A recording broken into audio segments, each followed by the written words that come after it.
Em Amós 4, é apresentada uma mensagem profunda e incisiva sobre o castigo da parte de Deus, que está prestes a atingir o povo de Israel como resultado de seus contínuos pecados e rebeliões. Amós, com vigor e clareza, denuncia a exploração econômica praticada principalmente pelas mulheres da classe alta, referindo-se a elas como vacas de Baçã. Estas mulheres, em sua luxúria e opressão, forçavam seus maridos a atender seus caprichos, mesmo que isso significasse explorar e oprimir os mais vulneráveis. A mensagem avança com uma crítica feroz à hipocrisia religiosa dos israelitas. Em vez de um genuíno comprometimento com Deus, o culto havia se tornado um espetáculo vazio, marcado por ofertas e sacrifícios que, em sua essência, não tinham sinceridade e verdadeira devoção. Amós também destaca o coração endurecido do povo em não se arrepender, apesar das repetidas tentativas de Deus em chamá-los de volta através de castigos e exortações. Em sua recusa contínua em voltar para Deus, eles estão, inevitavelmente, caminhando para um encontro catastrófico com a justiça divina. Esta narrativa não é apenas um aviso para Israel, mas uma reflexão também para os nossos dias sobre a responsabilidade humana e as consequências de se viver longe da verdade e justiça divinas. É sobre isso que vamos refletir em Amós 4. Então se inscreva no canal e ative todas as notificações para não perder nenhuma das nossas mensagens. E fique comigo até o final porque há uma palavra de Deus para você. Amós capítulo 4, versículos de 1 a 3 pode ser comparado a uma dura crítica às influenciadoras modernas. Mas, ao invés de criticar o excesso de postagens nas redes sociais, Amós estava chamando a atenção para um problema muito mais sério: a exploração econômica e a opressão dos mais vulneráveis. O profeta Amós, no início deste capítulo, faz uma comparação ousada. Ele refere-se às mulheres ricas de Israel como vacas de Baçã. Baçã era conhecida por suas pastagens férteis e suas vacas eram famosas por estarem bem alimentadas. Mas o que deveria ser apenas uma referência geográfica, na verdade é uma metáfora para as mulheres ricas que, assim como as vacas de Baçã, viviam em luxo e ostentação. Mas, ao invés de pastar tranquilamente, essas mulheres eram insaciáveis em seus desejos, pressionando seus maridos a satisfazerem seus caprichos a qualquer custo. O preço desse luxo? A exploração dos mais pobres e necessitados.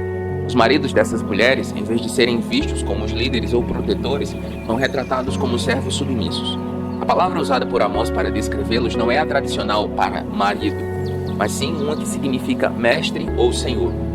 Na prática, eles parecem agir mais como servos, cedendo aos caprichos de suas esposas. E a única maneira de atender a esses desejos extravagantes é através da exploração desenfreada. Porém, como toda ação tem uma reação, Amós não hesita em prever as consequências dessa vida de excessos e opressão. O castigo divino viria com força. Cada uma dessas mulheres seria arrancada de suas cidades em cativeiro ou até mesmo morte. A imagem é gráfica. Elas seriam puxadas por ganchos como peixes e levadas como mercadoria. Assim, através desse trecho, Amós oferece uma reflexão poderosa sobre os perigos da ganância e da ostentação. Em um mundo onde frequentemente somos incentivados a querer mais e mais, a mensagem do profeta é um lembrete de que o verdadeiro valor não está no que possuímos, mas em como tratamos os outros.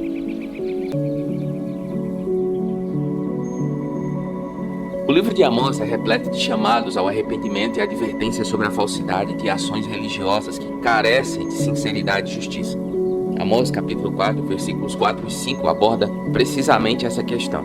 O versículo 4 diz: Vão a Betel e ponham-se a pecar. Vão a Gilgal e pequem ainda mais. Ofereçam os seus sacrifícios cada manhã, os seus dízimos no terceiro dia. Amós desafia sarcasticamente o povo de Israel a continuar frequentando os centros religiosos em Betel e Gilgal, locais que haviam se tornado sinônimos de idolatria e devoção superficial. É como se ele dissesse: vão em frente, postem mais fotos de suas orações e rituais, mostrando o quanto vocês são espirituais. Mas a essência da questão é que essas práticas, sem um coração verdadeiramente voltado para Deus, são vazias. Amós menciona o ato de transgredir e pecar. Em vez de seguir os mandamentos e a justiça de Deus, o povo estava escolhendo intencionalmente caminhos que os afastavam dele.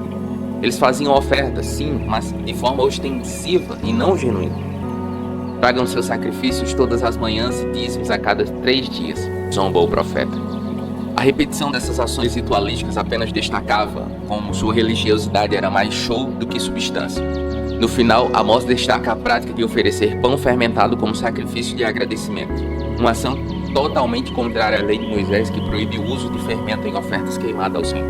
Essa referência marca ainda mais a distorção de suas práticas religiosas.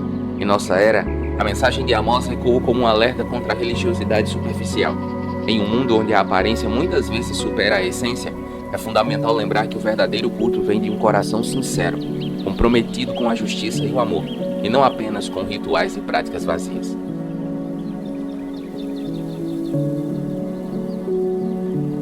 Na atualidade, somos frequentemente bombardeados com desafios e crises, sejam elas pessoais, nacionais ou globais. Assim como em nossos tempos, o livro de Amós traz uma mensagem relevante sobre como enfrentar diversidades e buscar sentido nelas. Em Amós capítulo 4, versículos de 6 a 8, vemos um relato de uma série de adversidades que atingiram o povo de Israel. Falta de alimento, seca, fracasso nas colheitas e falta de água. Estas calamidades, mais do que meros acidentes naturais, eram mensagens diretas de Deus, tentando chamar a atenção do povo para suas ações e comportamentos. Assim como uma notificação insistente em nosso smartphone que não silencia, Deus estava tentando comunicar algo essencial ao seu povo. O que é fascinante nessa passagem é a repetição da frase: "E mesmo assim, vocês não se voltaram para mim." Uma constante lembrança de que, apesar das adversidades, o povo persistia em seu comportamento, ignorando os sinais claros de que havia algo errado. Em uma comparação com os nossos dias, é como se, apesar das constantes crises e desafios que enfrentamos, continuássemos imersos em nossa rotina e hábitos prejudiciais, sem buscar compreender a raiz dos problemas ou a mensagem que eles trazem. O detalhe da migração de cidade em cidade em busca de água é particularmente tocante. Imagine-se buscando desesperadamente por um recurso fundamental como a água, apenas para descobrir que ele está escasso em todos os lugares. Essa busca desesperada é uma metáfora poderosa para a nossa incessante busca por significado e propósito, em um mundo que muitas vezes parece vazio e desprovido de respostas claras. Amós capítulo 4, versículos de 6 a 8 não é apenas um registro de adversidades do passado, mas um espelho do nosso presente. Um lembrete de que, em meio aos desafios, devemos sempre nos perguntar: o que isso está tentando me ensinar? E mais importante, estou realmente ouvindo?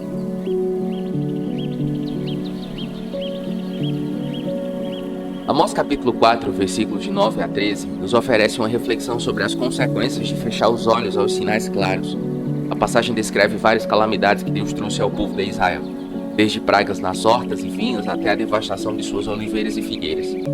Mesmo os campos de trigo foram dizimados por gafanhotos. Em um contexto moderno, imagine os pilares fundamentais de uma sociedade: economia, saúde, agricultura e infraestrutura, sendo atingidos um após o outro, impactando diretamente a vida das pessoas. Em resposta a esses eventos, Deus reforça mais uma vez: "E mesmo assim, vocês não se voltaram para mim." Esta frase, repetida, serve como um lembrete importante do que acontece quando ignoramos os avisos que nos são dados. O cenário torna-se ainda mais sombrio à medida que a passagem avança. O povo de Israel enfrenta derrotas militares e a morte de jovens e cavalos, sugerindo que, quando as advertências iniciais são ignoradas, as consequências podem tornar-se ainda mais severas. E assim como uma consequência de eventos catastróficos em nosso mundo atual, isso levanta a questão: por quanto tempo podemos fechar os olhos? No final da passagem, há uma declaração poderosa de Deus, que anuncia seu nome e seu poder, lembrando o povo de sua criação e do universo, e de seu controle sobre os elementos naturais. Em um mundo contemporâneo, essa afirmação reforça a importância de reconhecer a soberania de Deus. A mensagem de Amós, capítulo 4, versículos de 9 a 13, é clara e ressoa até hoje. Ignorar os avisos e sinais da palavra de Deus pode levar a consequências cada vez mais devastadoras. Precisamos estar atentos, ouvir ativamente e mudar nossas ações para viver de maneira agradável ao Senhor. Mergulhe nas páginas da Bíblia e descubra segredos eternos que enriquecerão seu dia a dia. Em meu curso, você não apenas estudará os textos sagrados, mas aprenderá a aplicá-los em suas decisões diárias, encontrando equilíbrio, propósito e clareza. Transforme sua vida com ensinamentos e princípios bíblicos. Faça sua matrícula e comece sua jornada rumo a uma vida mais sábia e plena. Para mais informações, acesse o link que está na descrição ou no primeiro comentário fixado. Nos comentários, faça seu pedido de oração e nós vamos orar com você e por você. E se ficou comigo até aqui, escreva aí nos comentários: vida real com Deus. E eu vou saber que você ficou comigo até o final. Eu oro para que Deus abençoe a sua vida e até a próxima.